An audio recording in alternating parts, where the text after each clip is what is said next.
Previously on Paranormasight, the Mermaid's Curse. Check this out, 2 whole scallops. Say, user, how many scallops did you get on your first dive again? 95, I think.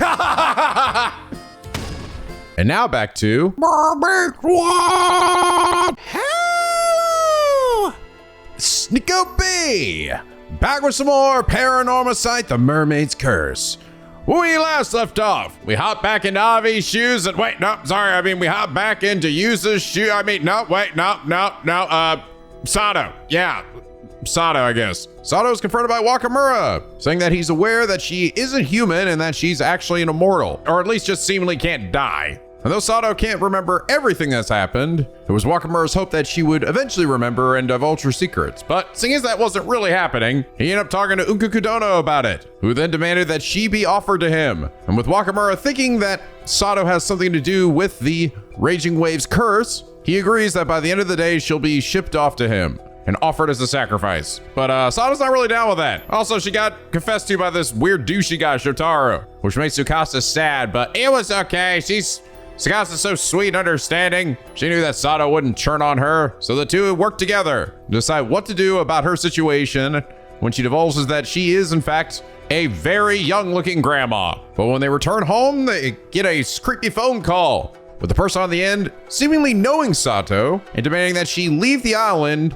and meet with him, or else he'll kill everybody on the island and also expose her secret. Unfortunately, Wakamura is gonna make that kind of difficult. And this guy seems like a weirdo. Anyway, they also meet with Yusa's grandmother off screen, apparently learning stuff, and then walk off to talk with Shotaro, just as that fucking samurai shows up. Ah!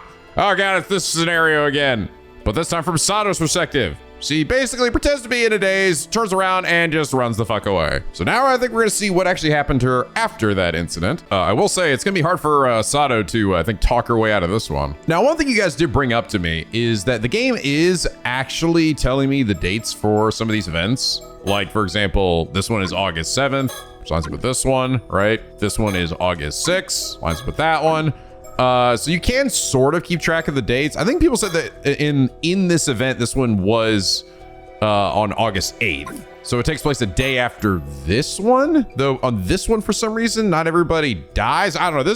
This split here is mega confusing to me. Like, I don't understand this. I don't know if like another event is gonna like pop up down here and this shit's gonna be like, maybe there's no date on this, or well, I think you guys said it was August 8th. I don't know, maybe this is like the happy ending here. I don't know. I really just don't understand why there's a split. Because this is like, I thought was gonna be the route that led to something, focusing on him getting pulled out underneath the waves, but it didn't. And also, some of these earlier events, despite how they're placed here, don't actually have any dates on them. I guess it means that they could be relatively far back. Like, it doesn't actually matter that much, even though this one seems to be on the same path as this one, which is August 6th, but I guess it doesn't necessarily mean it is. But then we get here, this is August 7th, and this one's also August 7th. So I don't know. I don't know if these are gonna get filled in at some point, or if it's more like, it's like a day or two before this, you know? Don't worry about it too much.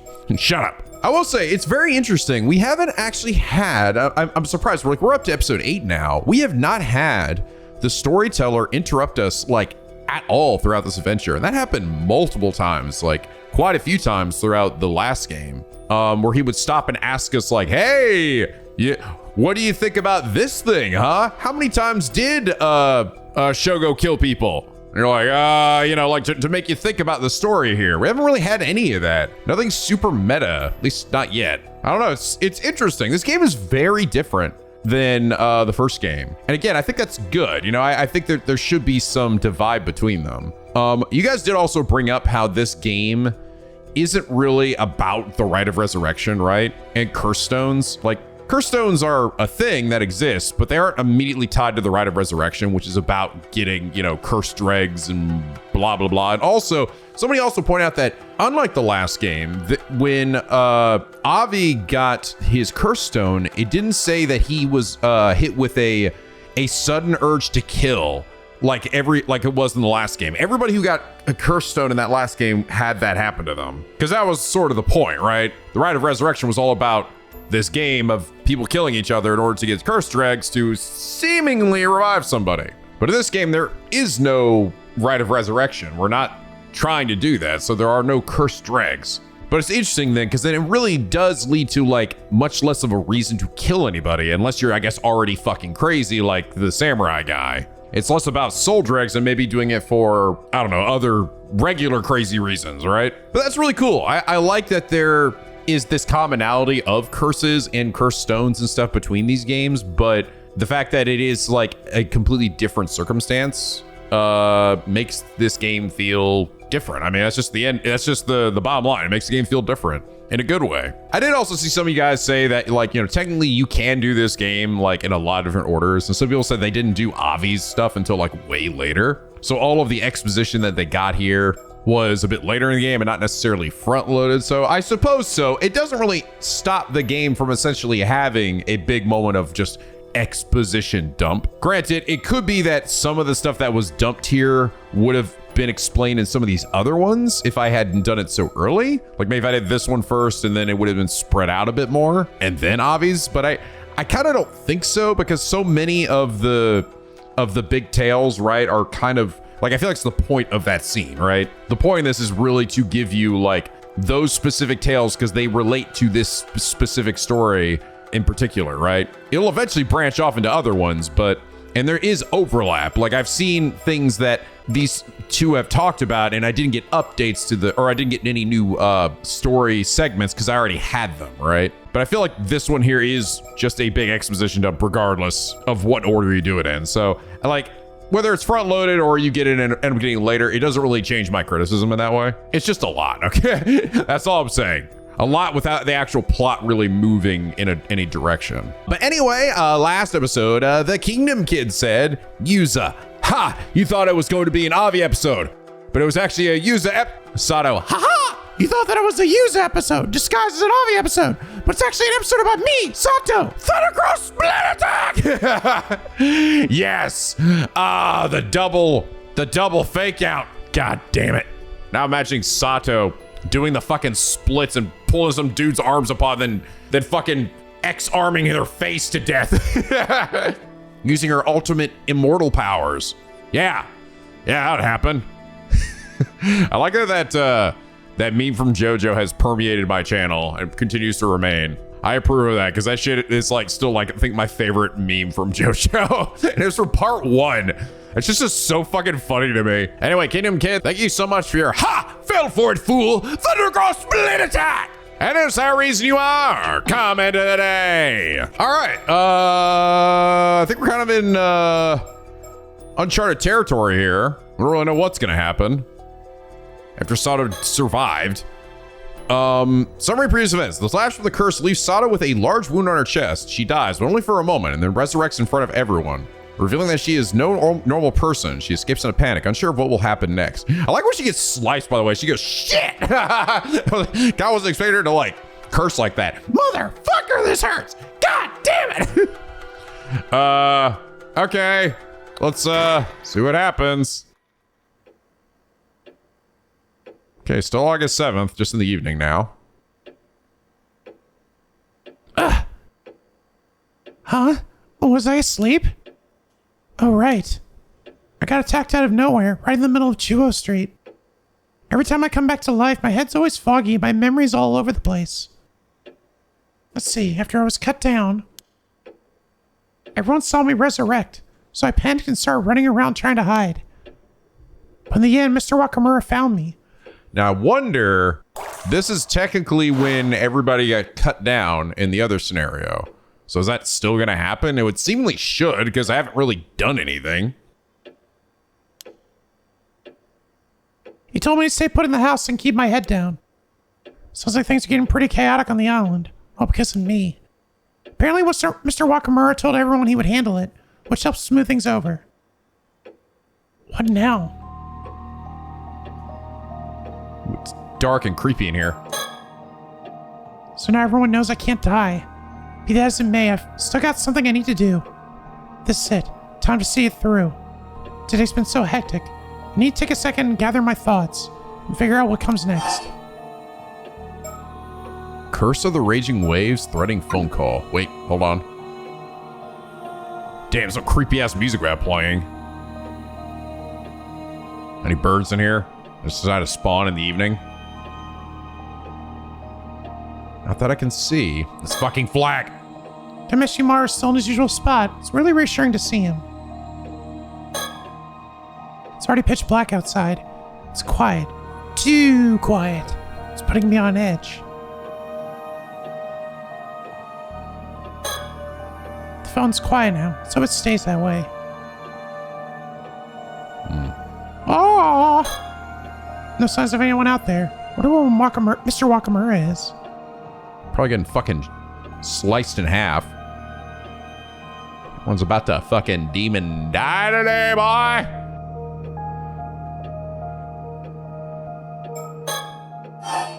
Okay, Curse of the Raging Waves. Right now, over the southern sea of Kamishima, the Curse of the Raging Waves is creating a huge storm that started to churn the sea. They say it can whip up a violent storm without warning, the kind that can flip a boat in an instant. Mr. Wakamura plans to hand me over to Uka Kodono to find a way to stop the curse. That handover is supposed to happen tomorrow. But Shotaro is against that plan. This morning he asked if I'd run away with him, escape the island and flee to Tokyo. Oh yeah, I still haven't given him an answer. I'm sorry, but I have my reasons. I can't go with Shotaro. As for how to actually stop the Curse of the Raging Waves, the information Suyu gave us this afternoon might help. Why the fuck did here's the thing I'm kind of confused about. If I'm like this ever omniscient ghost person, how the hell did I like black out during that scene? I was just like, I want to go make a sandwich. And I came back. I was like, fuck, did I miss it? I can't go back. Whatever. I'm too lazy to anyway. I should go over it again to get everything straight. Oh, sick. Good. I blinked out when that shit happened. Earlier today, after Mr. Wakamura told me to wait here, we snuck out and went to talk to Suyu. We learned some rather important info there. Oh, thank God. Now I can eat my... Oh, wait, you know what? Actually, I fucking get another sandwich, guys. Hold on, I'll be right... fuck, I missed it. Damn it. Are you kidding me? Wakamura's fixing to hand you over to someone and try to break the Curse of the Raging Waves. Treating people like they're nothing but tools. That's just plain awful. Exactly. But we can figure out how to lift the curse ourselves, and maybe it won't come to that. If you know anything about the Curse of the Raging Waves, please, we need your help. Well, of course. I don't know what I'd do with myself if we lost you, Sato.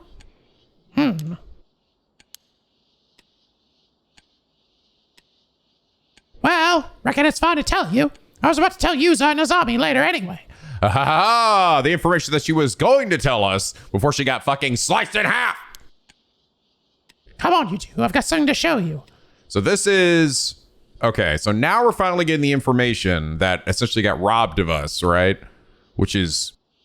Man, it's good, right? It's like, I think that's the sort of the point, the reason why we haven't been really deviating at all is that we just don't have enough information. So it's a good thing that Suyu decided to share this earlier in the day with somebody else. I promise I'll tell Yuza and Azami tonight, but there's something I need to check. So I'll fill you two in first. Oh, thank you. Okay.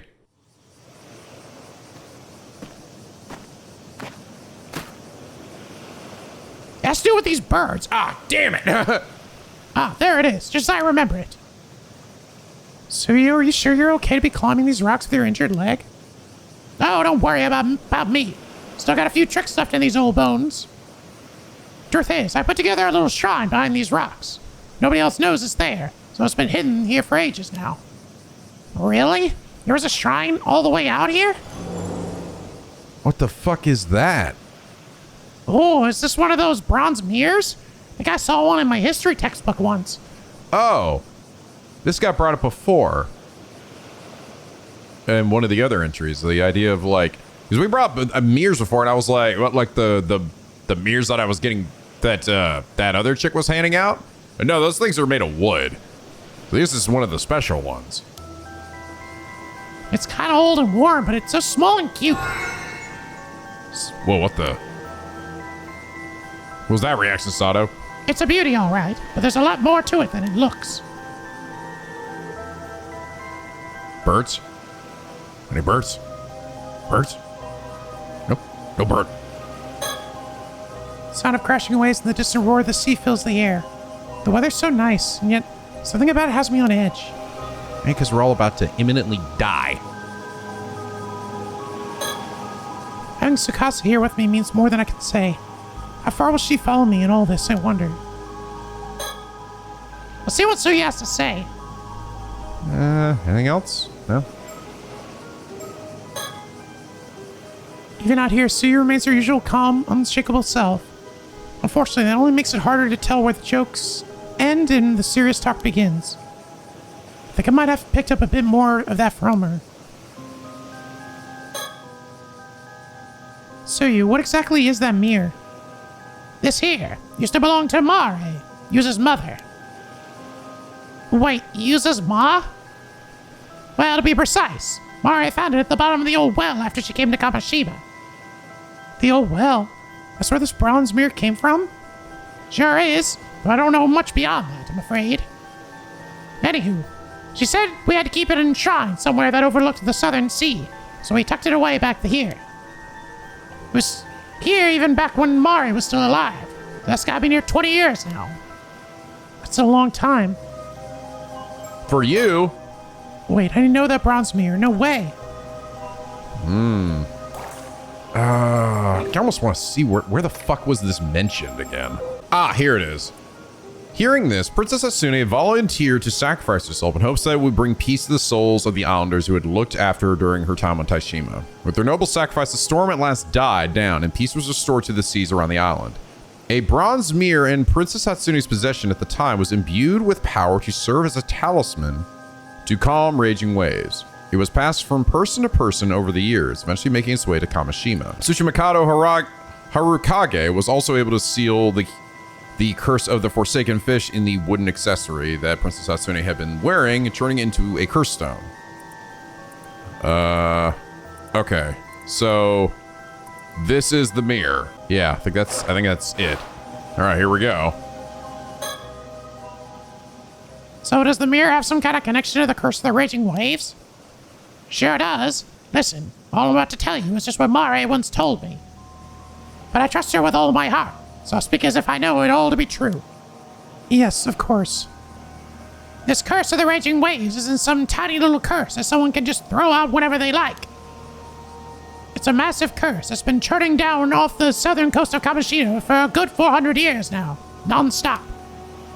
Wait, seriously? If that's true, wouldn't there be a huge storm all the time? There's the thing. The curse had been sealed away all this time, held back. All because of a sacrifice offered up 400 years ago. A sacrifice? Yes, a real sacrifice. You don't mean like symbolically? You're saying someone was actually sacrificed to keep the curse at bay? Exactly. Many, many years ago, someone made the ultimate sacrifice. But thanks to that, the source of the curse was sealed away. And this here bronze mirror supposedly belonged to that very person who was sacrificed. No way. Thing is, even with that sacrifice, after 400 years, the effects that held the curse are getting weaker and weaker. Wait, really? So in other words, now the curse is overpowering its seal, the curse of the raging waves can be set loose again? And it's funny because we haven't actually seen that happen yet, right? So far, we've only seen, like, quote unquote, the bad ending, right? Which is of getting cut down by the samurai. But the funny thing is, it seems like even if we deal with him, we're still gonna have to deal with the curse of the raging waves, right? Like that, we still have that bad ending to deal with. That's how it seems. But at the same time, it seems that the curse itself has become a lot weaker over the last 400 years. Even with the seal wearing thin, the power of this bronze mirror has been able to keep it at bay. It's managed to hold back the curse of the raging waves in the past 10 or so years. The mirror still doesn't hold a candle to a real sacrifice, but still, it's got enough power to suppress the curse. Right, so if it wasn't for that mirror, the curse might have already swallowed up the island. But if that's the case, Mario wasn't a curse bearer trying to unleash the curse at all. In fact, she was the complete opposite. She found the mirror and was trying to hold it back, right? Well, that's true, but it ain't quite that whole story. What do you mean? Yeah, so far a lot of this is stuff I know, though I'm not exactly sure how does Sato know about the mirror specifically. I think my theory might be correct. I think she might end up being the other islander that survived the incident. I think that might be what it is. Like maybe her getting immortality was a gift from the mermaids or something, or it was done so that there would be someone who remembered the incident firsthand to continue to look after the curse and whatnot. Sort of getting that feeling. If I understood that right, Mario wasn't causing the curse. He was trying to hold it back. To explain what I mean, I need to tell you about where Mario came from. I thought no one knew where she came from. Sorry for keeping it from you. The truth is, Mario was a descendant of a place called Taishima, an island that was wiped off the map long ago. Wait a sec. Taishima? Isn't that the place where the Curse of the Raging Waves started? After it got invaded or something? That's the one. Hold on. Heard that Mario was a descendant of the people who destroyed Taishima, as she was the one who brought the curse. Quite the opposite. Her ancestors were the ones being destroyed. Well, dang, that sure changes the story. But what does that mean exactly? Mario told me that folks from Taishima passed down a duty from generation to generation. A duty? She said it would be 400 years since the disaster during her generation, and that meant she had to be the one to see it through. To carry out that duty first, the Curse of the Raging Waves had to be removed once and for all. They needed to wait for the curse to weaken, and so many a generation passed for that to happen. So the duty wasn't just to stop the curse, that was just the first step. Right. Mara came to Kamishima because she was meant to fulfill that duty. Apparently she spent years waiting on the island, watching for a sign the curse was starting to weaken. Eventually she ended up marrying my little Tosuke, but it seems that was never part of the plan. She often used to chuckle about it, saying that you never know when or where fate will bring someone into your life. I had no idea. Then we come to 5 years ago. 395 years since the Curse of the Raging Waves had begun. She said the time had finally come, that the curse was now weak enough. I still remember her saying how, if she offered the mirror now, she could remove the curse for good. She could complete her duty. Remove the curse for good? Well, even hearing all that, I was still only half convinced that the curse wasn't just an old folk tale. Yeah, I don't think anyone can blame you. So then what exactly was her duty? She said she'd only tell me once it was all over and done with. Oh right, the Southern Sea disaster. Which was seemingly what killed her too was also the Curse of the Raging Waves. Like it had come out there, but it's not. The thing is when she, like it killed her, right? Seemingly, but it didn't stick around afterwards. Like it wasn't like the seal was totally broken. In the end, I never got to hear what her duty was. Mara was taken by the sea before she could tell me. After that disaster, I was a mess inside. Couldn't think straight for ages. But now, with all this going on, figured it was time I finally talked about what happened.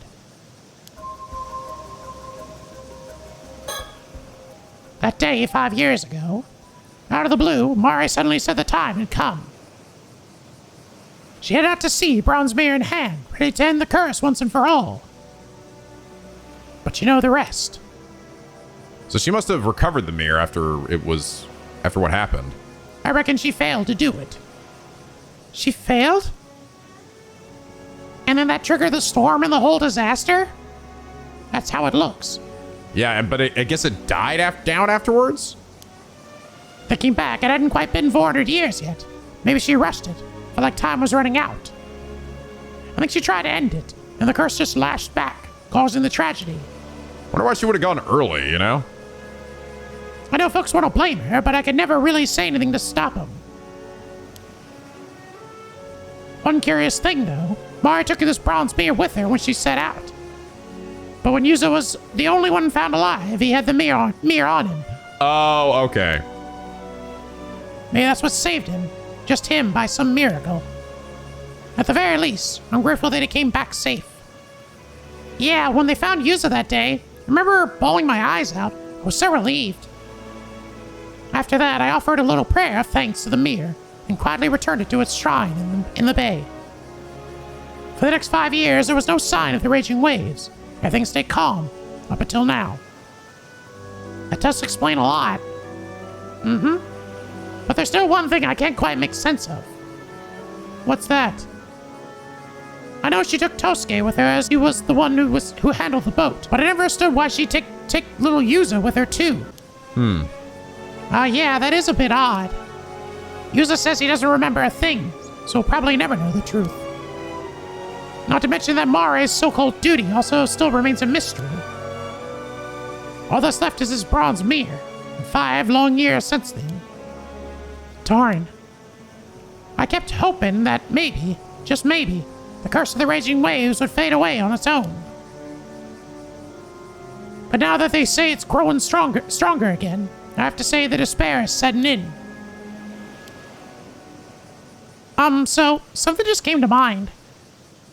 What is it, Tsukasa? Yuza is Mare's son, right? So that means he's also a descendant of Taishima. What if Mare passed on the duty to him? Taught him how to deal with the curse? Oh, that's a good point. Maybe she brought Yuza along just in case things didn't go as planned. To carry things on if she couldn't. I mean, didn't really work out super well. I just don't remember fucking anything. Now you say it, that actually makes a lot of sense. Truth is, I've been wondering if that boy is starting to remember something. Oh? It's not exactly an easy thing to bring up to him, you know? But since we're finally talking about all this, I figure it's time I ask him straight. I see. Well, honestly, Yuza couldn't hide anything from anyone, let alone from us. I thought the same. That boy's as transparent as glass. Uh-oh. Sada got those dead-ass eyes. Mari tried to end the curse of the raging waves and failed. Cost her life and caused a disaster. So just offering the bronze mirror wasn't enough. It was missing. So listen, Sato. You need to tell him there's no need to rush with all this nonsense. The bronze mirror is holding the curse of the raging waves back for now. Yeah, and maybe Yuza actually knows how to get rid of the curse with that mirror. Yeah. But it didn't work for Mari. Not with the mirror alone. The curse is still out there. So maybe it really does need me to, you know. Sato, you okay? You're acting kind of weird.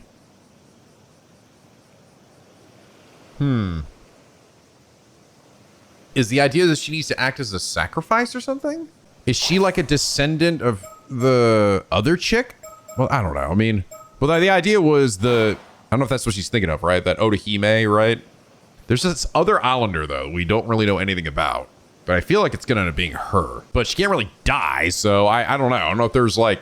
No, there's just shit it's information we're missing here. Thank you, Suyu, for telling us all this. I think it's time I told you both something, too.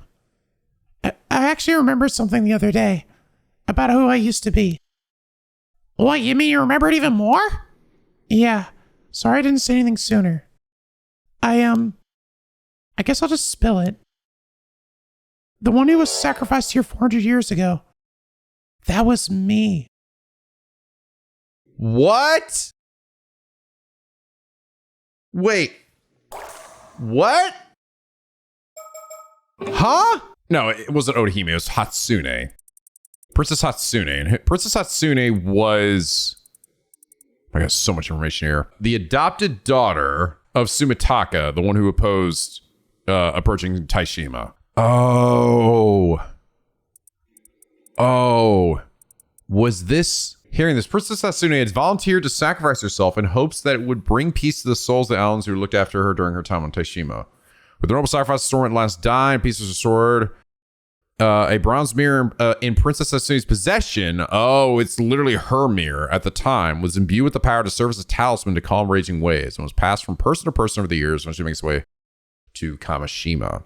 So, wait, was she given immortality by the mermaids so that when she was sacrificed, quote unquote, but she wouldn't die? Is that like the whole point? Well, like, we'll make sure you won't die. So wait, she's actually Princess Hatsune then.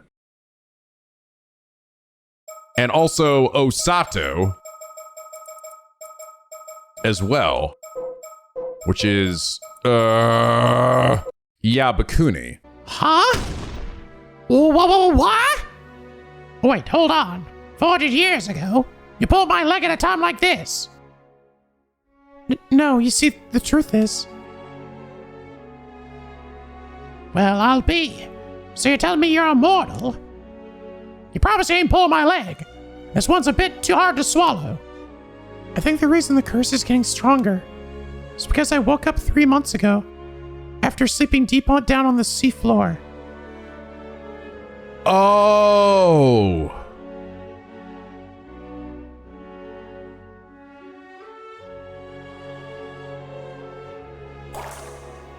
Oh, you've been dead this whole time, quote unquote, and only came back now. Oh. Because I was like, okay, well, they just made her immortal, and then I guess she, like, that's the way you game the system. Did they not know or something? I don't know. I don't get it then. Because I would still be like, fuck. I mean, you were just sitting down there like, well, I guess she was still technically quote unquote dead, right? Because it wasn't like she was awake or aware of it until she washed, I guess her body finally washed ashore. I think me waking up weakened the seal that was holding the curse back. Whoa, wait. So when you said you've been asleep for hundreds of years, you meant you were actually a sacrifice to the bottom of the ocean? That's awful. That's right. I was sacrificed to seal the curse at its source. It wasn't to remove it, though. It was just a way to keep it from seeping out. It was just a temporary fix, a stopgap until someone found a way to remove it for good. That said, it did last 400 years, I suppose. That's hard to even imagine. But after those 400 years, the curse was supposed to have weakened. And the way to end it should have been passed down. You mean, by Mare? I guess she never had the chance. Maybe there's a chance that she did pass something on to Yuza? Maybe, but if she didn't, that would mean that I have to be the sacrifice again. Oh. Whoa, Sato, no, that's not how it has to be. It has to be the reason I'm mortal. Sato, I never should have woken up. Everyone here took me in, even though I didn't remember a thing. I didn't want to lose all that warmth, so I kept quiet. I'm so sorry. But if it comes to it, I'll take responsibility. I'll be the sacrifice again. No, Sato, don't talk like that. You already protected us for 400 years. That's more than enough. I refuse to let you go through that again. There has to be a reason that you woke up now. You weren't needing to seal the curse anymore. I know it. She's right. We'll find a way to keep you safe through this, Sato. Ah, wow. But she doesn't remember why she was made immortal.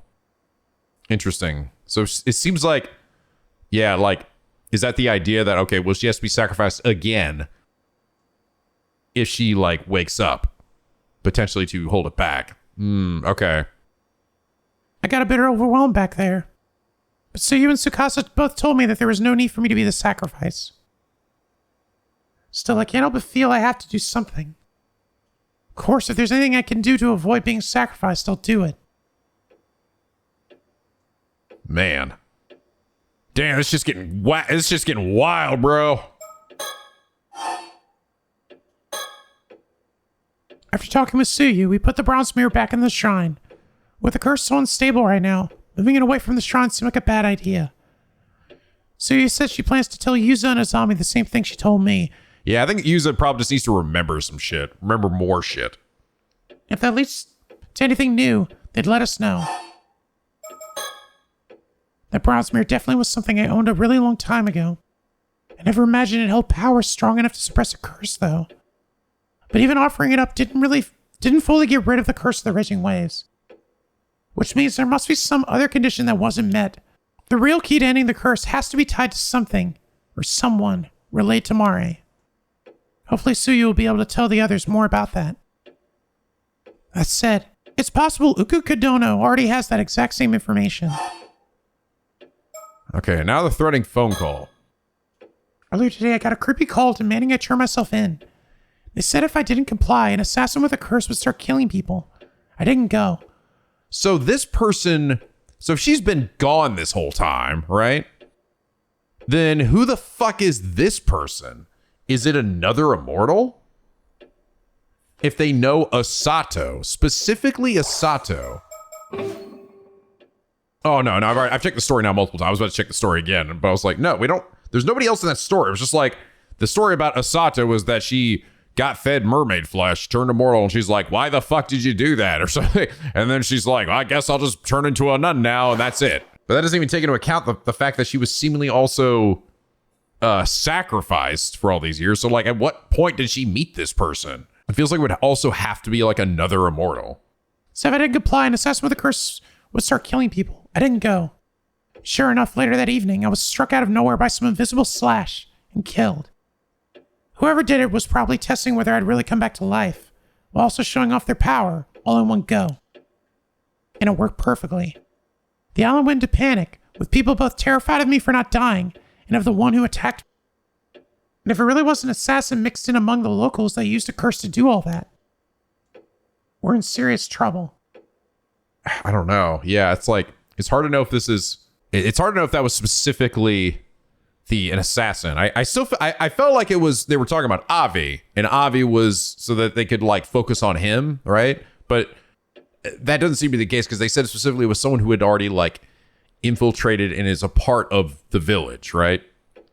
So not necessarily someone who would just be an outsider. So, and I thought it was insinuating that this person already had the curse stone power to slice people up, right, with the samurai guy. But I'm thinking it's not. It must be whoever he gave the curse stone to, potentially. A curse that can kill people instantly from a distance. It's not just dangerous, it's terrifying. None of the curses I've ever known worked like that. They were never that convenient or all-powerful. They say when you curse someone, you're cursing yourself as well. Using a curse always comes with risks, or with strict conditions. Yeah, like some fucking Hunter x Hunter shit. To target me so precisely in that exact moment and place, from somewhere I couldn't even see, there must have been some really specific conditions to pull it off. I should try to recall the curse slash that hit me and see if there's anything else I can remember. Ha ha ha ha. Okay. That attack, it was brutal. I changed clothes and the wound's gone now, but I can't stop the cold sweat. My body still remembers the pain. But I'm the only one who can get to the bottom of this curse. I need to think back. Remember exactly what happened when I was cursed. Well, I turned around, one thing, right? I used the mirror to see what was behind me, and I turned around. Which is very similar to the curse from the last game, too. Where you have to turn around for it. There has to be some kind of clue. Was there any sign? Anything at all before I was struck? Oh wait, that's right. Just before I was slashed. I saw something reflected in the man mirror. A mysterious shadow. If I remember correctly. It looked like a warrior in armor, carrying a sword. Wait a second. Could it be? Was that the curse of the Heike I heard about yesterday? Oh, shit! Another Yumiko memory.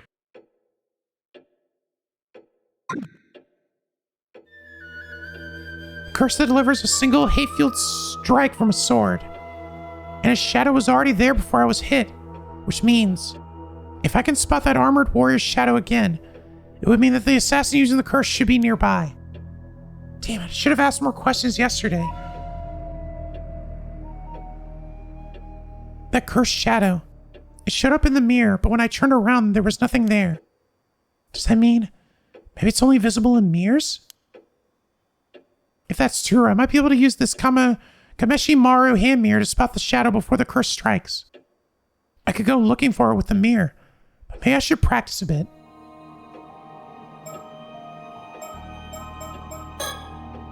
Okay, here it goes. Yeah, it looks like I can use this mirror to search for things behind me. Let's do a little practice first. We try reflecting the Kameshimaru mirror in the Kameshimaru flag in the mirror.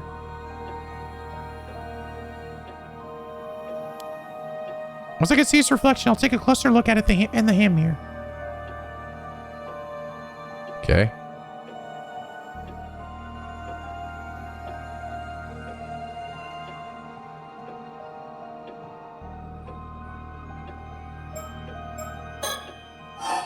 Wait, no. No, take out mirror. Oh, I see. Oh, there you are, Kameshimaru. Okay, this works. Using mirror is the important thing, but rather not looking at it directly. Okay.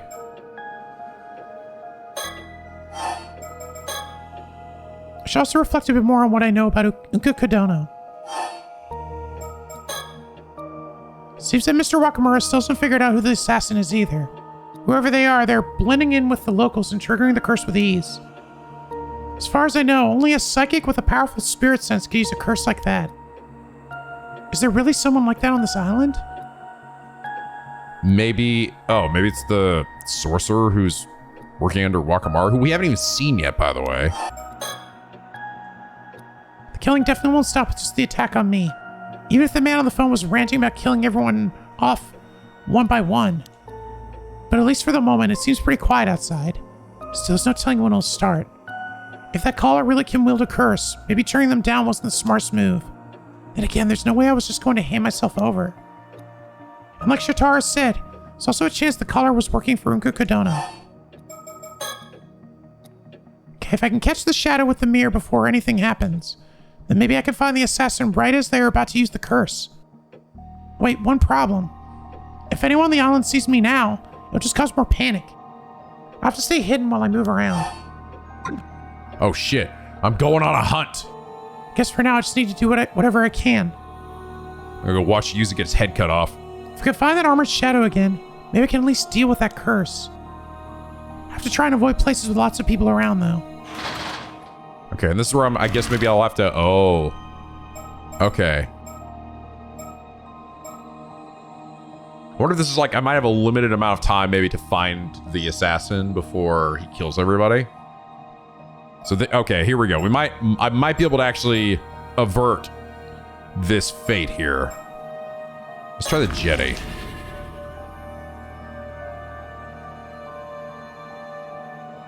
Damn. This isn't going to work. There are too many people around here. Let's try it out somewhere else. Shit. Okay. I thought the jetty would be kind of dead, but okay. The southern coast? There are just as many people around here. It's too risky. Seriously? I like her little poking her head around. The Kanekisha Ruse, which is where everybody was, right? This area seems pretty empty. Time to take a look around while I have the chance. Aha! This is actually... I feel like maybe if I looked around too many times, this is probably the place I need to come to, because this is where Yuzu gets cut in half, right? Though technically everybody else gets cut in half too, before they get out here, so... Guess take a look around. Maybe I can find that shadow with the mirror. No, nothing here. Actually, where was the first place we saw somebody die? It was technically the shrine, wasn't it? I don't think it's here. I think it was over here.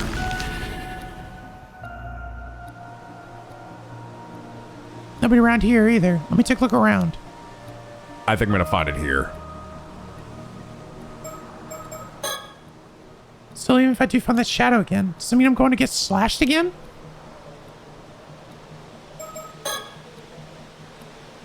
I think this is the first body that dropped. So I think I will find it here.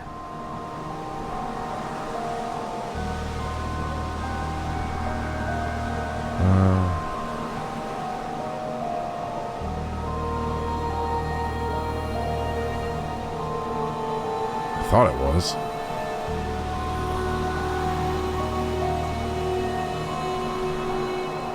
Yeah, this music's creepy as shit.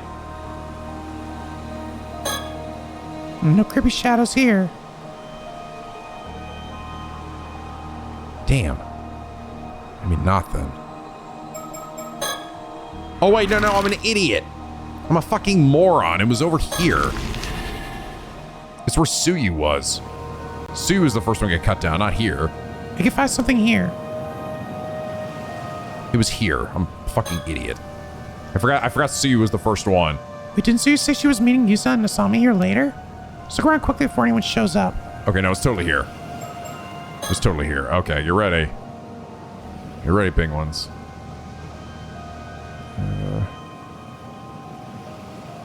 Where you at, fuckface? Oh, bitch, there you are. I see you.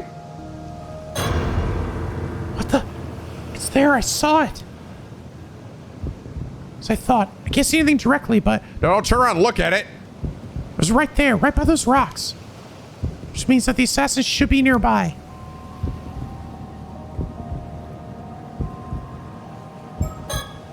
Is there anything out of the ordinary nearby?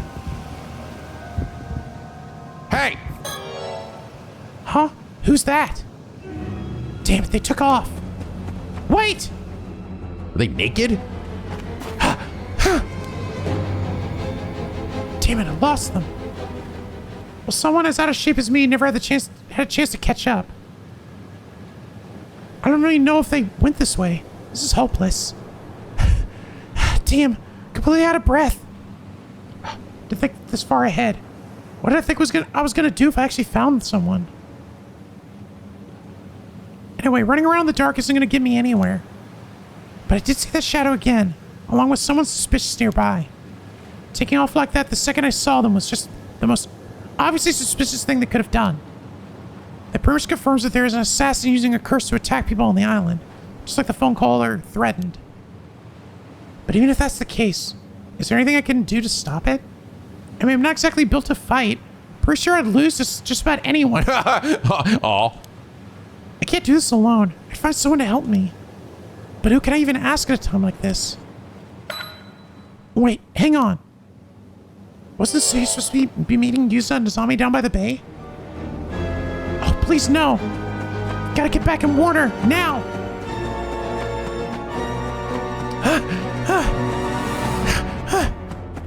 I can't breathe. So out of shape. I'm gonna have to go back in time and have Sato get like a workout routine going or something. Build up her endurance. I'm here. Barely. No! It still happened. No. No! Suyu? Wake up! Was I too late? No, this isn't happening. Wait, what about Yusa and Azami? Weren't they supposed to meet her here? There are footprints. Maybe they ran to get help already? Suyu! No, this is the same wound as mine. It's hopeless. She would have died in an instant. There's nothing anyone can do. So this person fucking outran Sato, then turned their ass around and ran back. I'm so sorry. I'll come back though. I'll make sure you're properly laid to rest. This is not going well. After that, Sato returned to the island's city center, which had turned to a living nightmare. Countless others already fallen victim to the curse. No! This still happens. Bloodied bodies lay scattered across the ground. People fled in a panic, screaming and confused. Some turned on others, shouting wild accusations. Others broke down, wailing in helpless hysteria. Many clung to lifeless loved ones, crying in despair. In the midst of the chaos, not a single person paid Sato any mind. Sato Shiranami wandered through the devastation, overcome with guilt. If she had only done more, maybe this tragedy could have been prevented.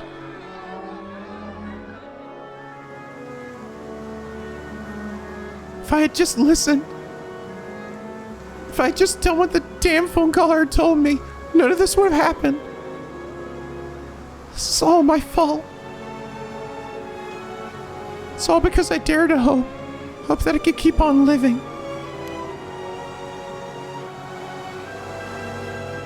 This is all wrong. I was never supposed to be here. It's all wrong. This This body, my life. Maybe it's better if it just ends. I'll surrender the assassin right now. That stops any more people from getting hurt. What the fuck? Oh, fuck! Jesus Christ!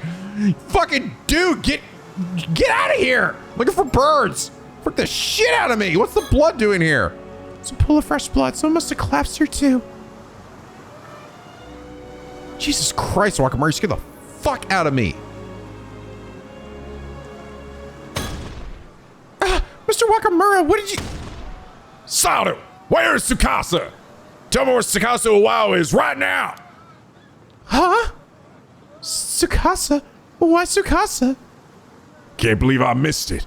I figured Uncle Kadona had a couple of secret kids stashed somewhere. But Tsukasa Uwao? She was one all along? You lot been keeping a secret from the start. No fucking way. It is him? It is that old ass man? It is him? Wait a minute. What was my reasoning? I heard a line of reasoning last episode where I was like, no, it's not him. That doesn't make any sense. I don't remember. What was my line of reasoning where I was like, no, it couldn't possibly be him. I don't remember at this point. I'm like, oh, I'm stupid. That doesn't make any sense. No, that's dumb. I guess I assumed maybe that Tsukasa knew who Sunko Kadona was. I think that was the reasoning. Was the point was like, oh wait, but we're talking about Sunko Kadona, Dono. And she's met with this guy a number of times, so she would know. And I guess I assumed that Tsukasa would have known that her father was Sunko Kadona. I guess that was my line of reasoning. But that doesn't really make any sense because I mean, he could have just not tell her. I don't think we knew who that person was, right? I guess I don't know. Got so much to keep track of in this game. What? What are you talking about? That goddamn assassin's gotta be working for Uncle Kadona. So it has to be her. Where is she? Gotta get my hands on her and put an end to this mess. Stop wasting time and talk. Probably at the bay. Probably at Kantakisho. It's Kantakisho. She's hiding. She's probably at Kanakisha ruins. But I can't tell him that because their first Tsukasa will be in trouble. I think she's down by the southern bay. The bay? Got it. That was close. Gotta find Tsukasa before he does and warn her. No time to waste. Oh god, I'm about to run over there and fucking see. Use his head get cut off. Someone's here. What the hell? Blah. Sato! Sato, use it just... Both of you need to get out of here. It's dangerous here. Hurry. But what about Yuza? There's no time. Just go. He was fucking dead.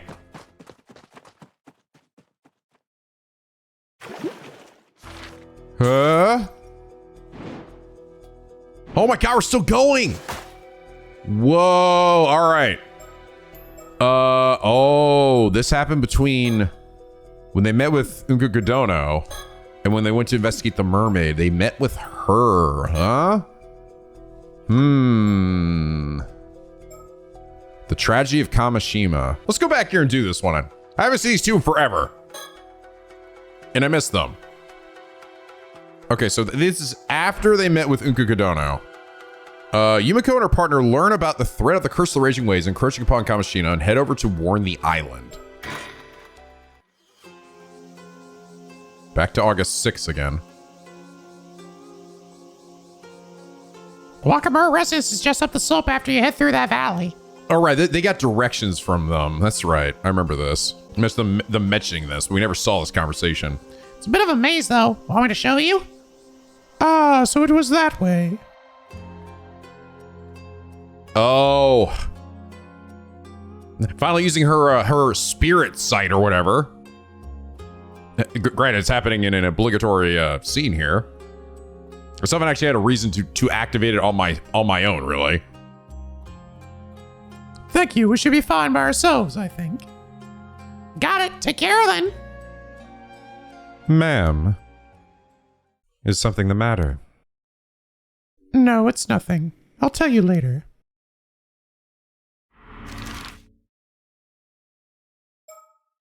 Oh, interesting. Okay, we're not talking to Sato then. Okay. Oh, okay. So this is the conversation we finally have with this dude, and we've heard him also mention him talking with us. Oh, let me get this straight. You're with the police, and you expect me to warn everyone on the island that a huge storm is on its way and get them ready to face it. That's it in a nutshell. I'm so glad you understand. This is about the curse of the raging waves. Way ahead of you there. I've been warning for ages. Well now, you know about the curse. Can it be that a certain sorcerer acquaintance of yours told you about it? That's right. Unlike you phony psychics who crawl out of the woodwork every other week, my instructor's the real deal. In that case, I expect this instructor also knows how the curse can be lifted. No, hasn't got that far yet, but it's not for lack of trying. Why? You say you know a way to break it? Unfortunately, no. We've yet to determine the exact method for bringing it to an end. We are not without the means to do so, but first we require a map concealed in a mummified mermaid. Might you know of it? A mummified mermaid? What are you on about? Ah, and this is the map that Avi has. Ah. This is some kind of ruse? Wait, were they looking for that? Did they mention that before? That they were looking for a map specifically inside of a mummified mermaid? Where did they even get the information for that? I've hopped around so many times, I'm like trying to keep track of everything. It's funny, like, this is what can kind of happen is like, when you're hopping around so much, right?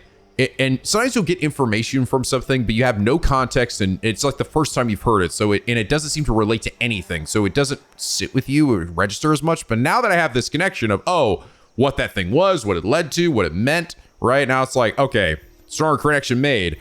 Now you have to go back and almost like revisit the things that you already went through to remember, wait, did they bring this up at any point? Wait, was it brought up to them by Unkukudono or something? You know what? I'm actually gonna go. Fucking, I have to leave to do that. But the mermaid corpse. No, I don't know if it was the information he shared. It was something that we already had. I don't know. Mummified mermaid. What are you on about? Some kind of ruse? There was something fishy about you. What are you really after? Go on, out with it. I assure you, we wish only to lift the curse plaguing Kamishima. Would you be prepared to assist us in our efforts? Ha! A likely story. Trying to pull one over on old Wakamura, are we? Better than you have tried. Well, how's this? I'm not telling you another word. We're done here. Understand? I don't have time to listen to this hogwash anyhow. I got business to attend to on the mainland. So off with you. Leave me in peace. I'm almost thinking this sorcerer is the one that's killing everybody. Well, that is a shame. I suppose there's nothing we can do. In any case, please do contact us if you learn anything that might be of use. Soto's face.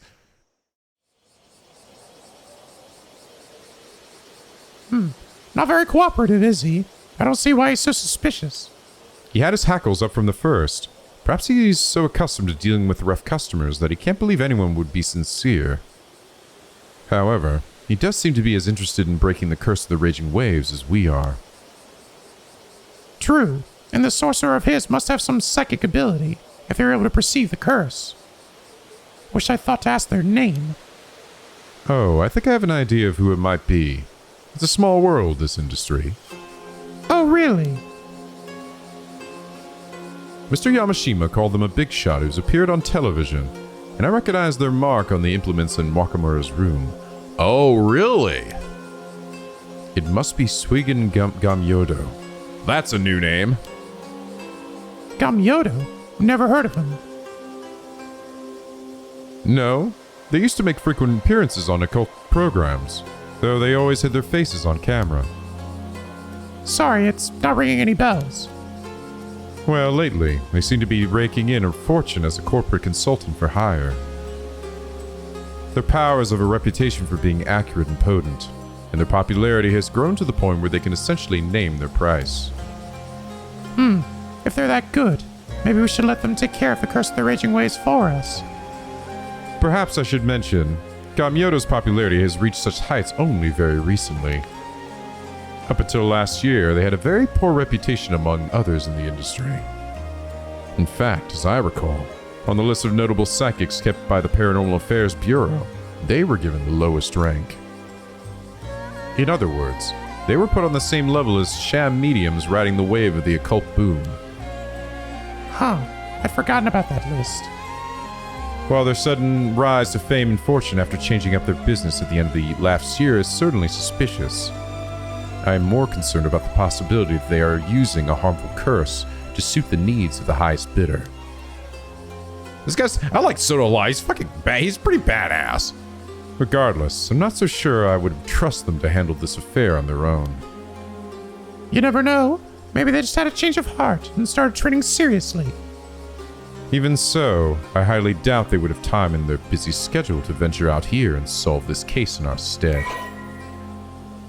Hey, Suigen Yamyoto, mysterious sorcerer. Although said to possess exceptional supernatural abilities, they have revealed nothing of their true identity. Both their age and gender are unknown. Suigen Yamyoto was previously most known for their prominent media presence, with numerous appearances both on television and in magazines. Wearing an unusual outfit that covered their face, they would demonstrate a variety of psychic abilities, including exorcism of possessed individuals, assessment of submitted ghost photographs, identification of guiding spirits, and conduction of telepathic readings at haunted locations. Their unique sense of presence and high rate of accuracy garnered them a sizable following, particularly among occult enthusiasts, and they were known to accept consultations from the general public as well as media outlets. However, the end of the previous year saw this one public figure suddenly withdraw from the spotlight. They now mainly operate behind closed doors, signing consulting agreements with particular companies to provide a variety of services, including management advice from a metaphysical perspective, divination of auspicious and harmful events, proposals to improve their clients' luck, and the detection and elimination of paranormal disturbances. It is rumored that they will even cast curses on key personnel at rival companies, or conversely exercise curses from targeted victims for the right price.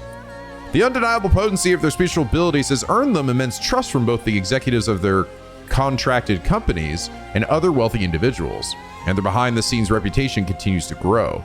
This has resulted in a sharp rise in their consulting fees, placing their services far beyond what any average individual can reasonably hope to afford. One of the companies they currently have in contract with belongs to Shinobu Wakamura, a local Kamishima magnate.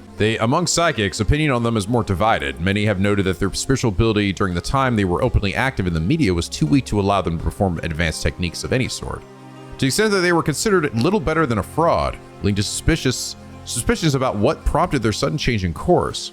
It is now almost impossible to find footage and articles from their past media appearances, and the names of the companies with which they have consulting contracts are entirely undisclosed, obfuscating their identity, purpose, and the true extent of their power.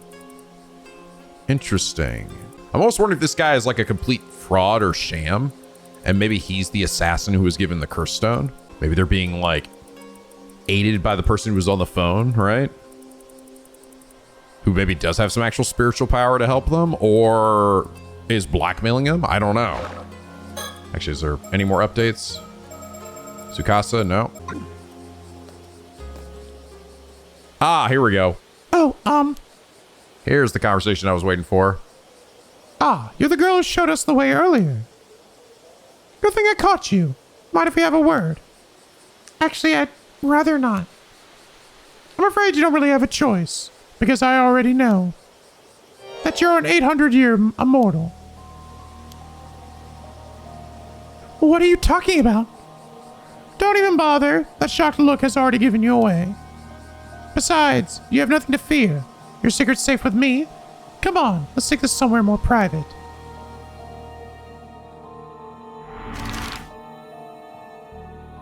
So it seemingly at this point, she already knew that she was an 800-year immortal. So I think she did kind of know some of this. I don't know. It's sort of hard to know how much of her memory was really lost, or if she's really been pretending. I don't know.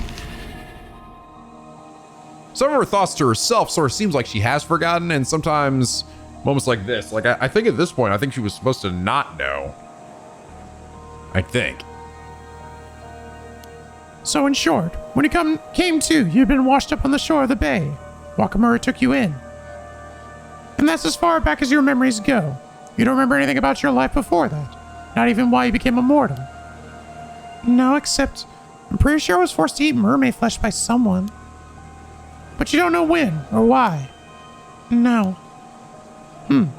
So you've only recently woken up and you have no idea where you were or what you were doing before that? Pretty much. I get the feeling I was in a kind of a deep sleep at the bottom of the sea for a few hundred years. But I've got no clue why or how or what led up to it. I don't know. It's hard to tell, man. Because she still, like, is sharing some of this, but maybe only as much as she thinks she needs to share. I don't know. Because then, like, before, right, she's like, I suddenly remember this and brought this up to Tsukasa, and I was like, at what point did you remember? Right? It was like, something else, like, got brought up to her during the mirror thing, where she's like, she told them more, and I remember the other day, I'm like, bro, it's not been that long since between these, like, discussions, it feels like. I don't know. Interesting. Well, how about we go over the facts one by one, just to make sure we're on the same page? Okay. Aha, yes. Got that glow about you, girl. Soda's been researching the ways in which spirit sense affects the human brain.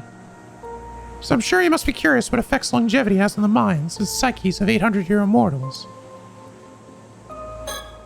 It appears she has a lot of gaps in her memory. Having never encountered an 800-year immortal before, I must confess I am bursting with questions. How does such a lifespan impact the structure of their brains and memories? It'd be fascinating to find out. Yep, that's what I thought. Wonder if Wakamura knows about her immortality. He seems to be her guardian. If he does know, and he lets slip to Yamashima about it, that could be a problem. Become a problem. It's just one thing after another. What are we to do about her? Yeah, and he did. This is the southwestern coast of the island. We've got to hold to ourselves right now.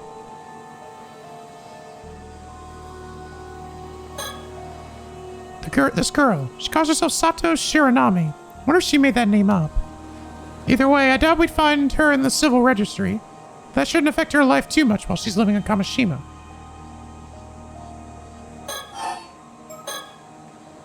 Now, am I right in thinking you didn't eat mermaid flesh and go straight to sleep?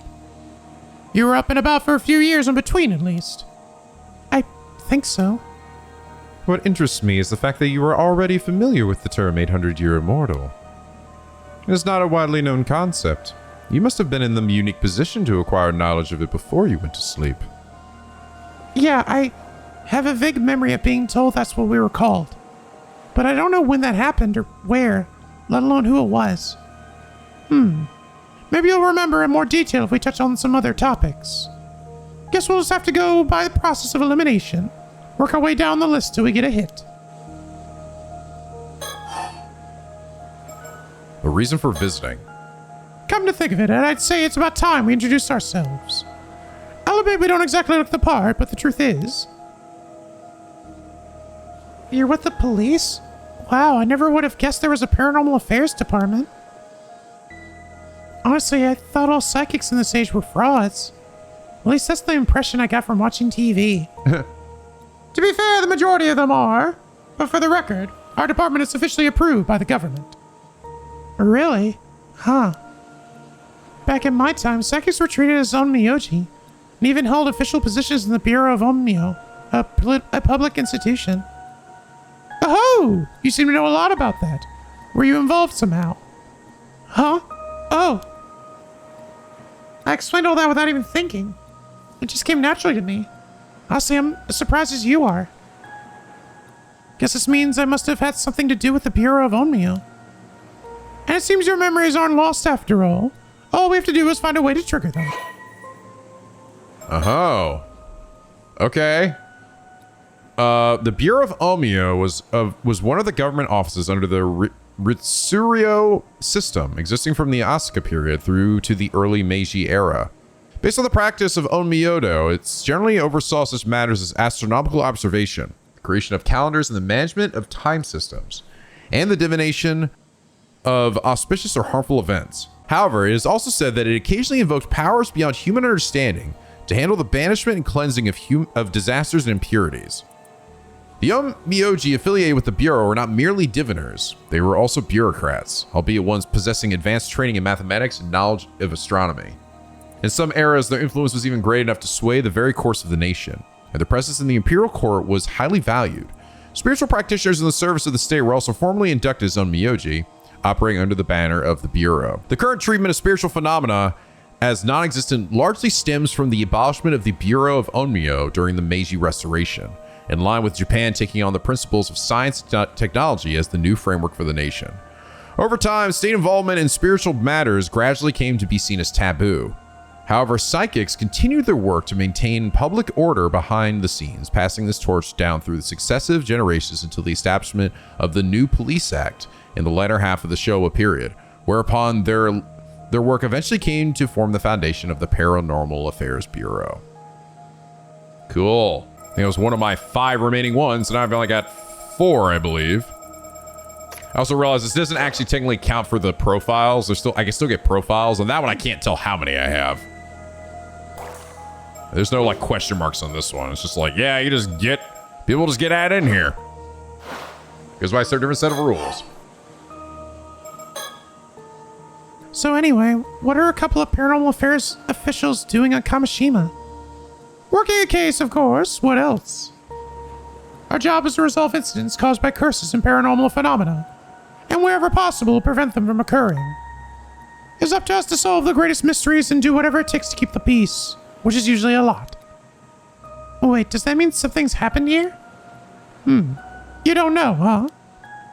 Know what? Sounds like we better fill you in a bit first. We're working several cases right now, but I'd say only 2 of them are our priority. 2. And this is gonna be the Curse of the Raging Waves and the ones getting cut up.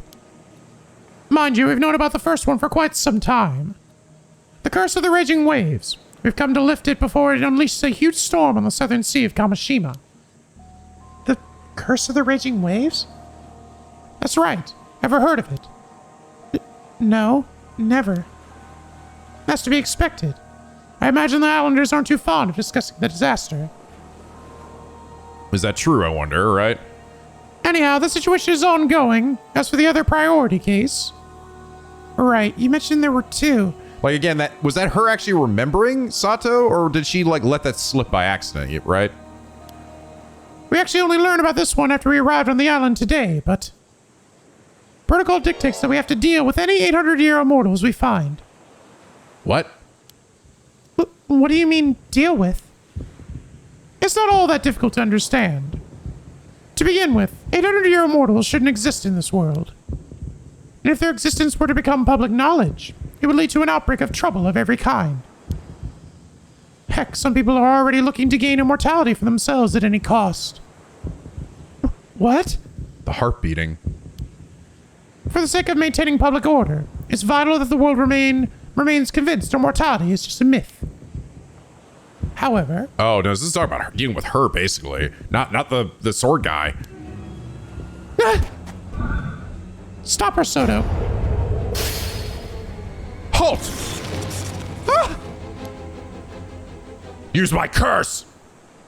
Can you just let me go? Damn, cool. What would happen if I didn't do that? She just gets away. Fuck. Calm down, will you? I hadn't finished. What I was going to say was, I've got no intention of doing anything with you, so don't worry. Oh, wait, really? Surprised? But you should know better than anyone why that would be. You might be an 800-year immortal, but your time's nearly up.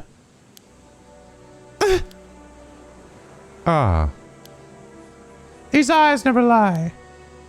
Sato Shiranami, for the first time in centuries, you're standing on death's door. Oh. In a matter of a few days, you will be gone from this world. Am I right? Yes, it's exactly as you say. I think I've only got 2 days left now. Oh, fuck. Oh, shit. Wait, what? Oh, she... No, oh. Oh. Oh. This event where she got sacrificed happened 400 years ago.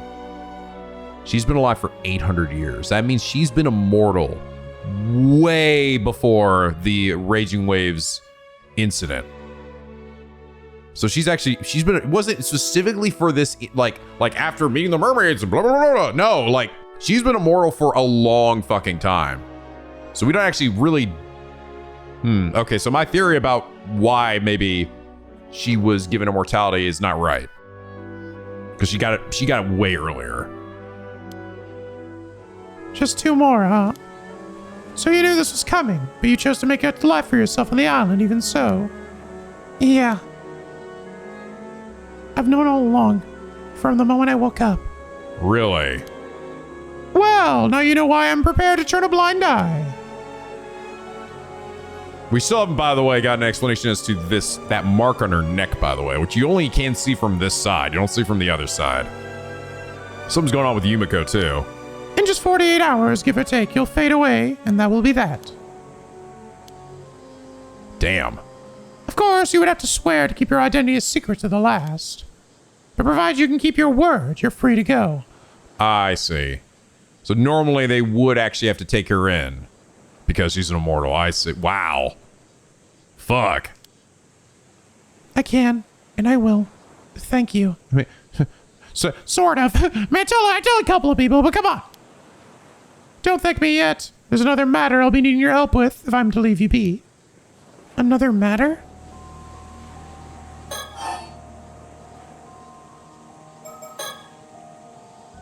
But first, before I forget. Yes? Keep our meeting today a secret, and don't let on to anyone that you know about the curse of the Raging Waves. Okay. People will get suspicious otherwise. Even if Wakamura tells you about it, be sure to act surprised. And what she does. I figure that shouldn't be too difficult for you. You're an experienced secret keeper, after all. I don't know about that, but I'll do my best. I am starting to think that Sato has known everything since the beginning. Like, legit. Has just... I don't know. But would she have known, though, that she was seemingly responsible, maybe, that her awakening would lead to the curse of the Raging Waves, right? Would she have done that and then just chosen to ignore it? Because at this point, she's already, like, feeling responsible. I don't know. Maybe she was hoping that it would just be dealt with.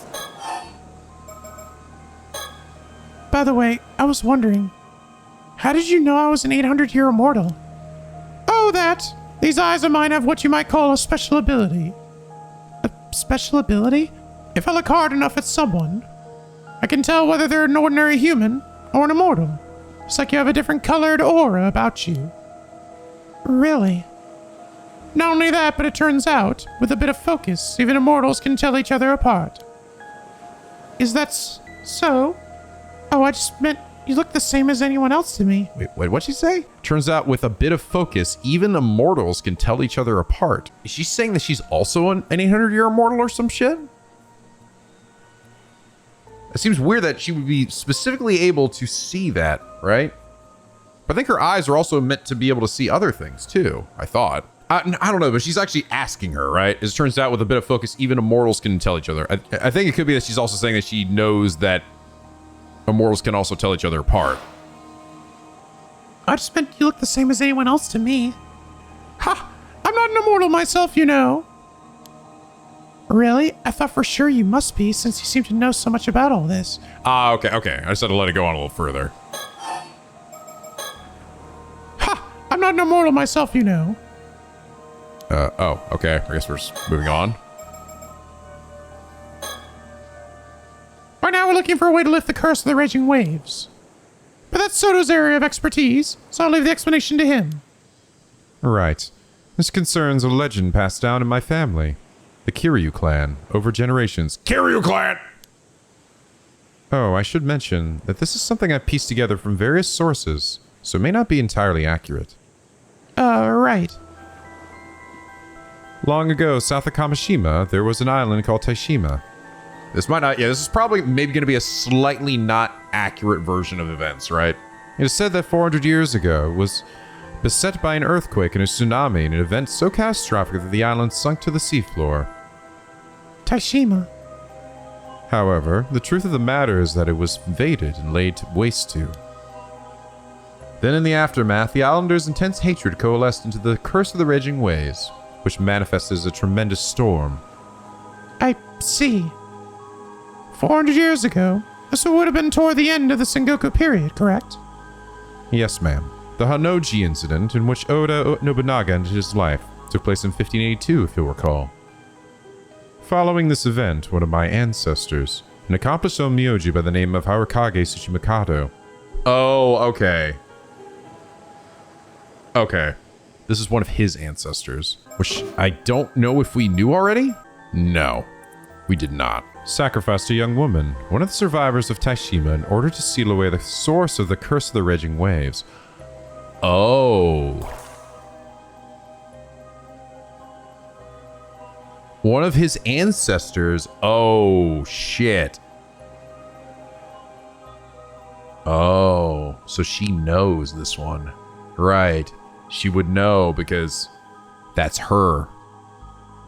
Sacrificed a young woman, and that's her. And Onmyoji, Harakage Tsuchimikado? Wouldn't that make your ancestor a direct descendant of Abe no Seimei?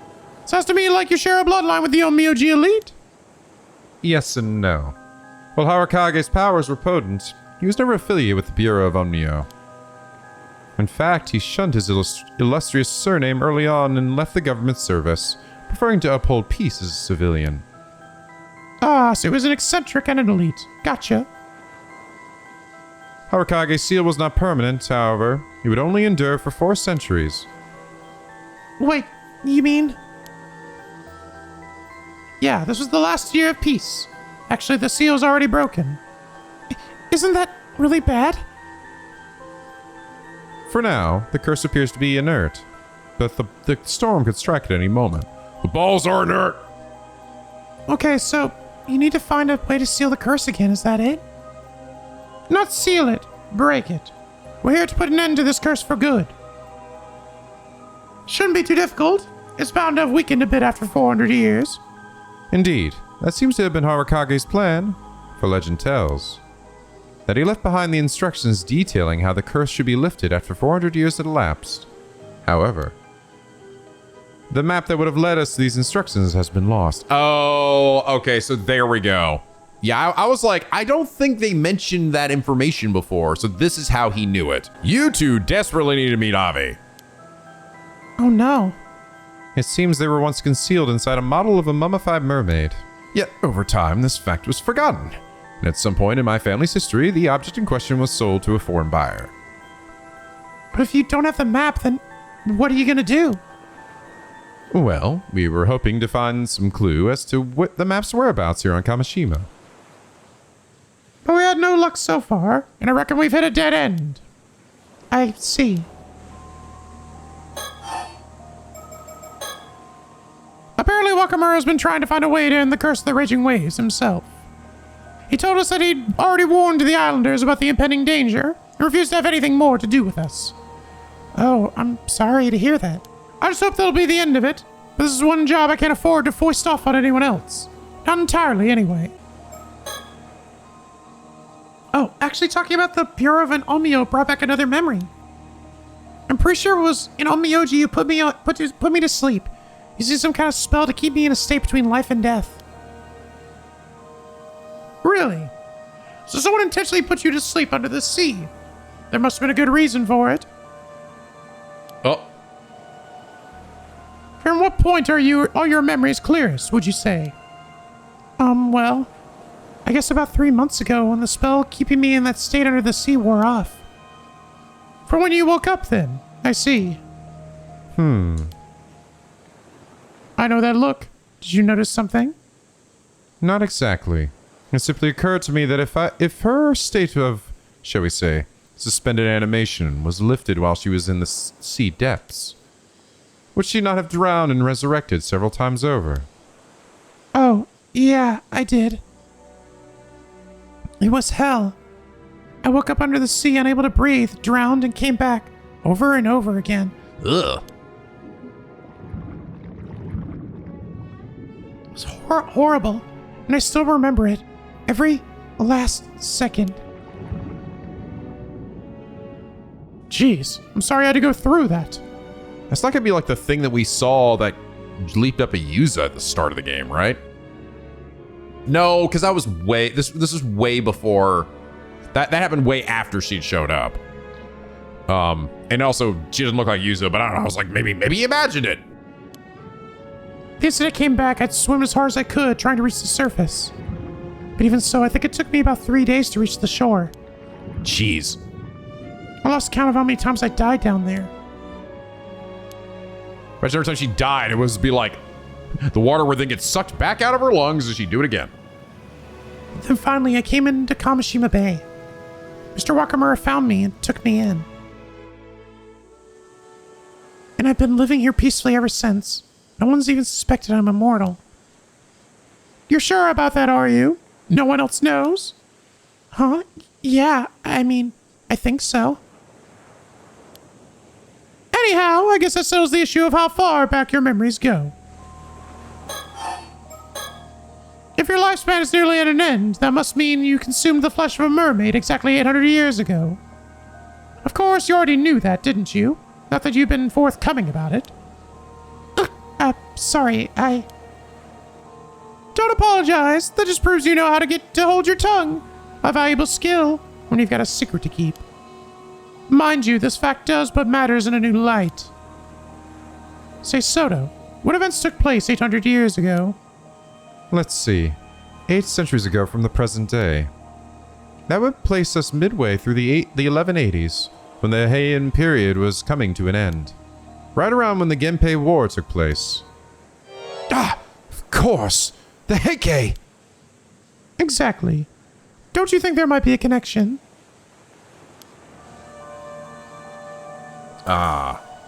Yes. Okay, so, the Heike. And that's where the cursed sword gets brought up. And this person knows Asato, so she is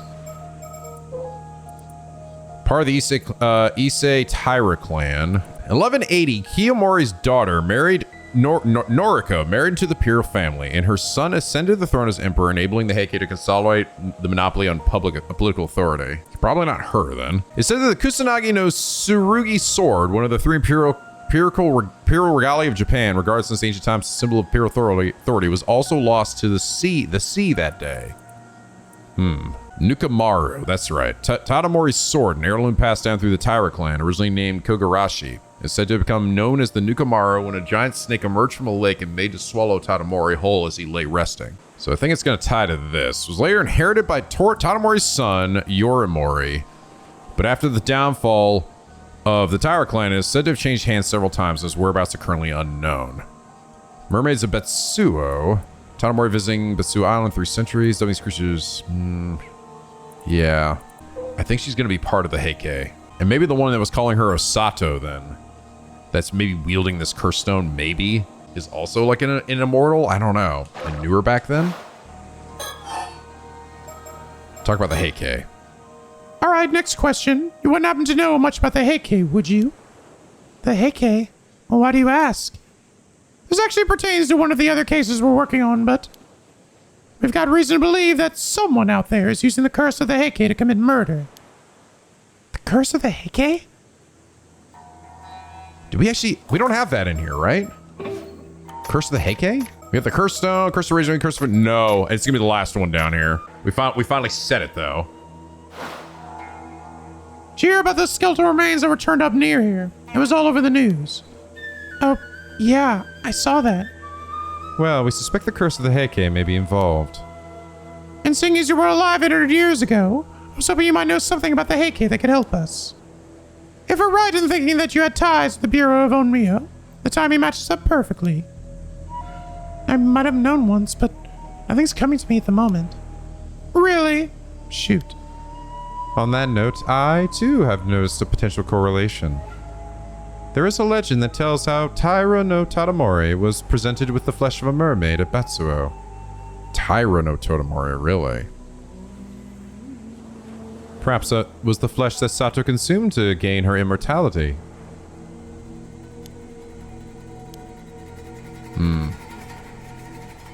Actually, I'm pretty familiar with that legend myself. And those so-called mermaids that were caught at Betsuo definitely weren't the kind that could make anyone immortal. Oh, is that so? But if you ask me, Sato here couldn't have become immortal by eating mermaid flesh. Without the use of a relic called the Tomate Bako. Now, does that ring any bells? God, these guys just know the whole plot, don't they? Huh? Wait, mermaid flesh? In the Tomate Bako? Oh, have you remembered something? Yes, That's it? It was one of the Heike. A man wearing a suit of armor. We were on a boat. And he had the Tomate Bako. There was a mermaid flesh inside it. He wanted me to eat some of it. A warrior in armor. Could it be? So, sounds like you had ties to the Heike as well. And this man, he was the one who made you eat mermaid flesh. Yes, I remember now. Okay, well, she seems to be remembering. She's telling them. She could just choose not to if she was hiding it the whole time. What was his name? Do you remember that too? I think it was Tomo something. Tomo Shige? That's it. The man's name was Tairo Tomoshige. Tairo Tomoshige? That was the name of one of the Tairo no Yorimori's sons. Yorimori himself was the son of Tatomori's official wife. So you're telling me that Tatomori's grandson forced Sato to eat mermaid flesh? What do we know about this Tairo no Toshimige anyway? Not much, aside from the fact that he was part of the clan's main lineage. History has not seen fit to record his deeds, whatever they may have been. Maybe that's who's talking to her then. Well, he may not have been one of the clan's famous warriors, but to think, you actually knew one of the Heike. You mentioned you were on a boat. Do you recall anything else? I think we were being chased. I do not wonder at that.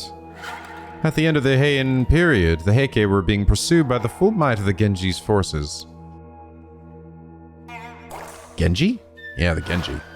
I was struck by an arrow and I fell into the sea and drowned. But by that time, I'd already become immortal. Later, I must have resurrected and washed up somewhere along the coast, and I guess that's how I escaped. What about Tomoshige? Did he eat some of the mermaid flesh too? I'm not sure. I don't remember that part, but I don't think I've encountered him again after that.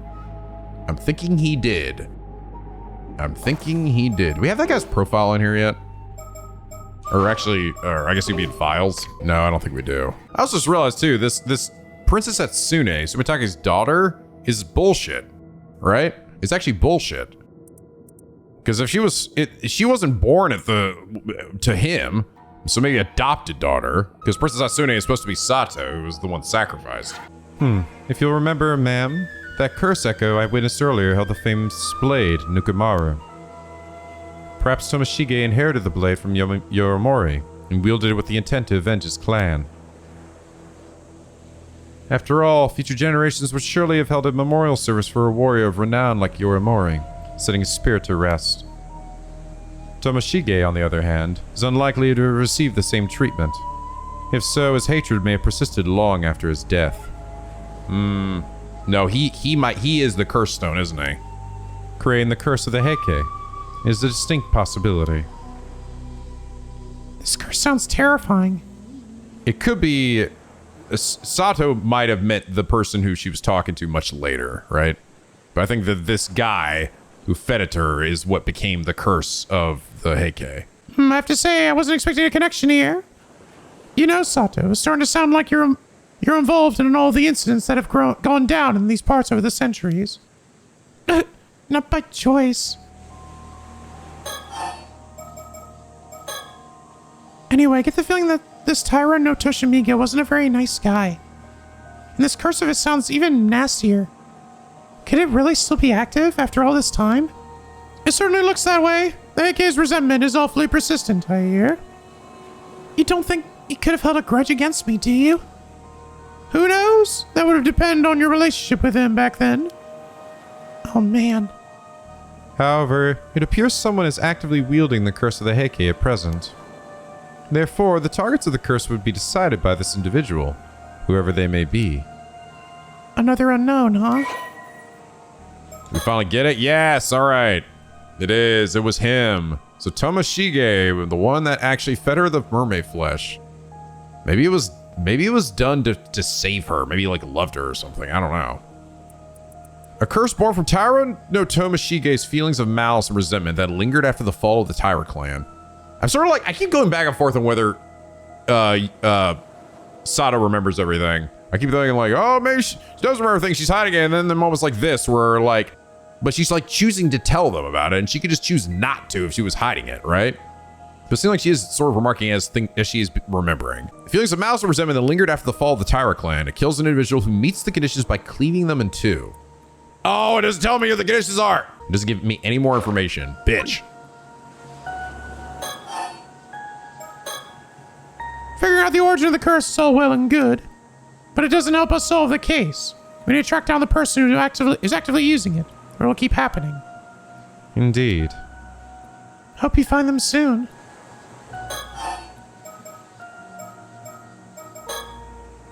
By the way, you wouldn't happen to be concealing anything else, would you? Huh? No, It's fine. I'll not pry, just so long as you answer my questions.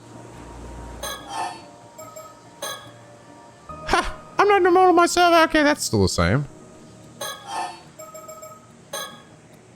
Now there's something I'd like you to try and remember for me. Me? But humor me. Doesn't the story behind the curse of the raging waves ring any bells? Why should it? The girl who was sacrificed in order to seal away the curse of the raging waves 4 centuries ago. Might that not have been you, Sato Shironami? Oh. Oh. This is where she remembers. No, she is. She's not lying. She's not lying. She is remembering shit as time goes on. I was like, where does she remember that? Oh, it's right now. What? You have said yourself that it was a known Miyoji who put you in that state of deep slumber on the seafloor. Does it not seem highly probable that you were the sacrifice who has held back the curse for the past 400 years? Oh man, You're right! That was me! I knew it. I'm sorry, I can't. No more. I can't do this anymore. What's the matter with you? Get a hold of yourself. Is it that painful to remember? We didn't come here to ask you to sacrifice yourself again, if that's what you're worried about. All those years under the sea can't have been easy on her, you know. She wasn't really asleep. Her brain would still have been active. Moreover, there's a limit to how many memories the human brain can hold. I would estimate the maximum capacity to be about 100 years worth. Are you saying she remembers being in that state under the sea? In a sense, I presume her memory is filled with stretches of utter darkness, her view of the sea depths. Any memories from before that time have likely been pushed deep into her subconscious. I thought she said she was put in a deep slumber. I guess she was maybe asleep, but fucking still sucking down all that fucking water every time and reviving, and I guess. Then maybe they're not going for good. There's a chance she'll remember more. We just need to find the right trigger. Sorry, I didn't mean to freak out on you like that. Took me a second to get over the shock. Well, seems my theory about you being the sacrifice was right on the money. But it doesn't look like you'll be able to tell us too much about the past after all. Guess not. I wish I could have been more help. But, does this mean the seal broke because I woke up? I cannot be certain of that. Perhaps it was the other way around. The seal may have broken of its own accord, releasing you from your slumber. Either way, it's not your fault. Don't go blaming yourself for any of this. Still, if I hadn't... Listen, your sacrifice kept the curse at bay for 4 whole centuries. That's half of your extended lifespan. No one could ask for more of you than that. The rest is up to Soto. Isn't that right? Yes, but I'm counting on your help as well, ma'am. So any chance you remember something about the curse of the raging waves? Did that old Miyoji, Harakage Tsuchimikado, happen to tell you about how it could be lifted? I'm sorry. All that's come back to me is the fact that I was sacrificed. I don't remember the old Miyoji at all. What kind of person he was or anything. The most I can remember is that I think he said something about the curse being lifted after 400 years. That's all, huh? Well, be sure to let us know if you remember anything else that could help us break the curse. I will.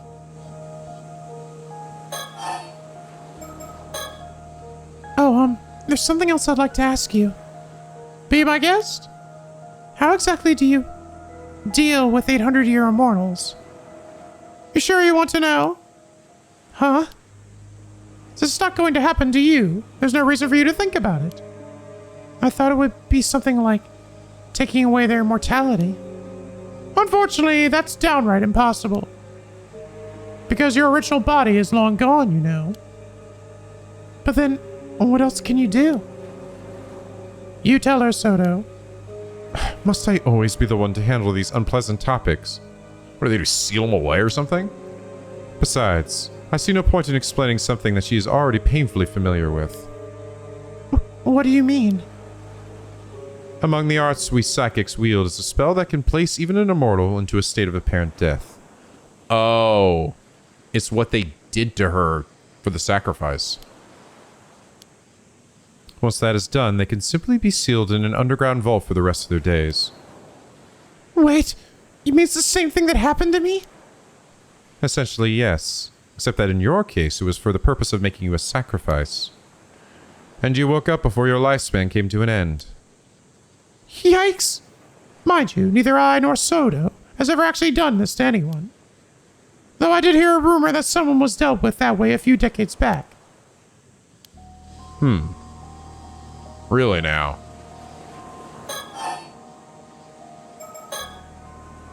Of course, there have been 800-year immortals who saw ways to become mortal again in the past. But they all failed. Even if they managed to track down the mermaid who gave them their immortality, it was no good. That's why more than a few immortals have ended up living out their long lives in religious seclusion.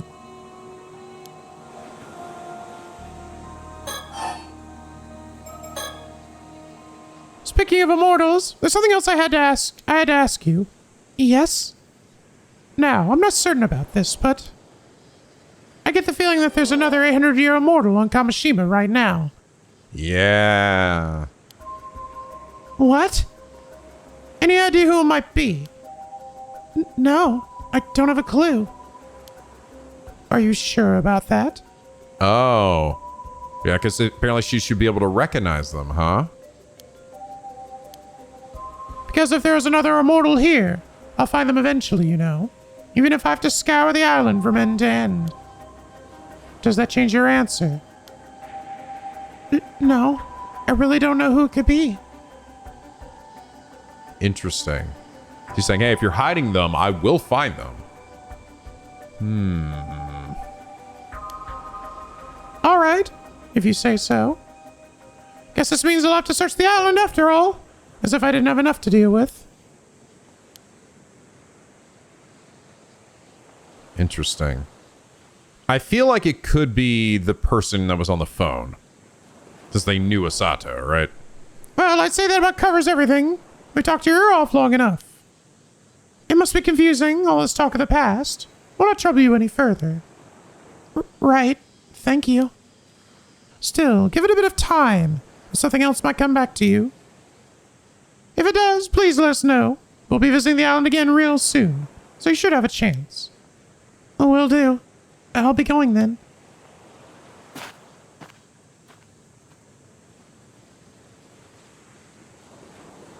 So, now what? She's given us much to ponder. To think we'd encounter a living witness. I'd never have dreamt it possible. Sure, it was fascinating, but I can't say it did us much good, as far as our investigation is concerned. Besides, she's still hiding something, that one. You think so, ma'am? I do. In fact, I'd bet on it. She might even be up to something. But our primary objective here is to lift the curse of the raging waves. We don't need to start digging into anything else without good reason. On that note, do you really intend to search the island for this other 800-year immortal? Yeah, I figure we might as well look into that too, while we're here. Understood.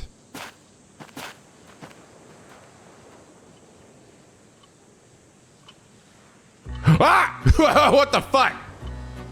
Dude, where have you been? I haven't seen your ass for forever.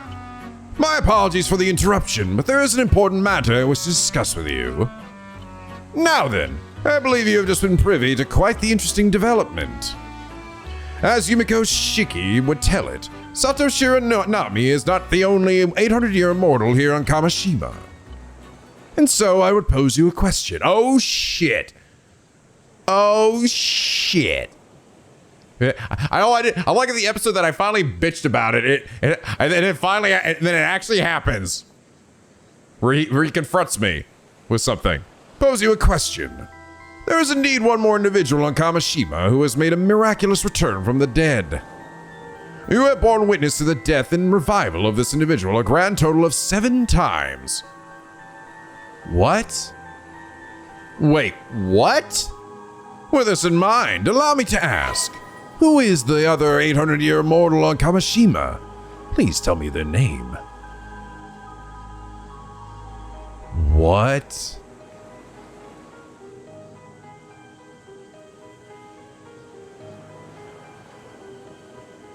What the fuck?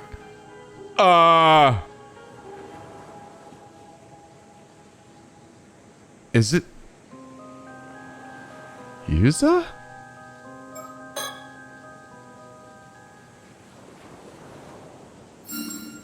Correct. The answer is Yuza Minakuchi. What the hell? What? I've seen his death 7 times. I'm like, that has to be the number of deaths that I had when I was swimming under the ocean and he got pulled down.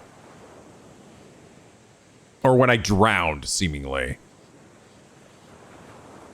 What? Or wait, are you telling me that he would drown? Is that actually, did that actually happen? Like he drowned and then he'd just swim back up again? What? When the fuck did this, what? Did she like, did the mom like take the Tamade Baka with her? And like, I have no idea. You know, I guess that explains how he survived the incident. To think you got it in one go. You're quite the observant one. I mean, be fair, bro. I wasn't thinking that at all. You did that. You brought that into me. If you had not said that he'd revived 7 times, I would have been like, I fucking don't know. Shotaro? I would not have pieced together Yuza. Every time Yuza ran out of oxygen while diving, he suffocated to death in the ocean depths. What the hell? However, following his demise, he returned to life and was able to continue where he had left off. It would normally be highly unusual for someone to reach a diver rank of 27 on their first outing. Such a feat would be difficult indeed unless one was unburdened by the fear of failure, or the fear of death. It was this knowledge of his own immortality that led to him displaying such an uncanny degree of confidence. Is he aware of it? Is he aware of it? I guess he must be. Says his knowledge of his immortality? As you may have suspected, Yuza Minakuchi became an 800-year immortal 5 years ago when he was saved by a mermaid. So Sato must have known, right? In truth, help arrived too late that fateful day, and it became the first time he lost his life. When he was saved by a mermaid? I wonder what light this new information will cast on events going forward. With that, please enjoy the continuation of this tale. Whoa. Whoa. Oh, so Yuza's actually not dead. He's actually not dead back here.